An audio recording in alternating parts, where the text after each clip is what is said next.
In this context, Barakah really means grace of Muhammad sallallahu alaihi wasallam, which means Barakah Muhammadiyah is the grace emanating from the Muhammadin message, his presence.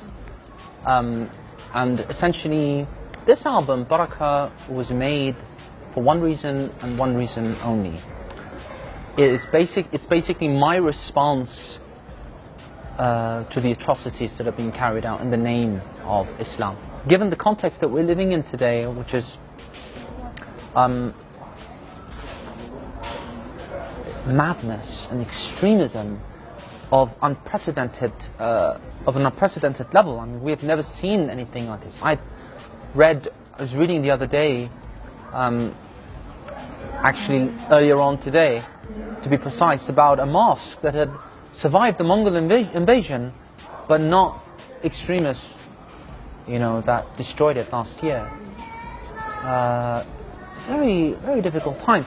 I think this extremism is not just something exclusive to Islam. I really do. You can see Donald Trump and you'll know what I mean. Just turn on TV. Perhaps not as violent, but the extremism is there, unfortunately, at all levels. And I think one of the reasons for that is metaphysical, is that we have lost who we are, that sense of belonging and who we are at a metaphysical level. This album is not just a musical album, it's an experience. If you want to know more about your tradition, it's not only through reading books.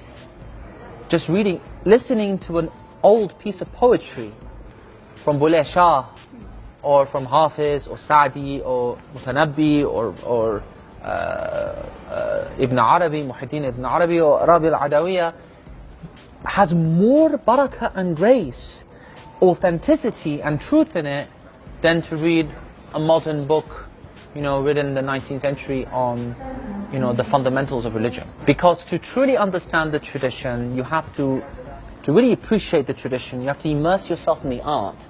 And Islam, like other religions, great religions, has its own art. And the number one art, the highest, the most sacred, is the tilawah, is the recitation of the Quran, which is not music, kind of music, but we don't call it music out of respect. The actual sonic sound, the sounds that you hear, is also sacred. This album is an invitation to bask in the barakah of traditional sacred music, to know what the knowers and lovers of God knew, to understand, to be connected to that. And I believe the only way to tackle, the extremist worldview is by reconnecting with normative tradition.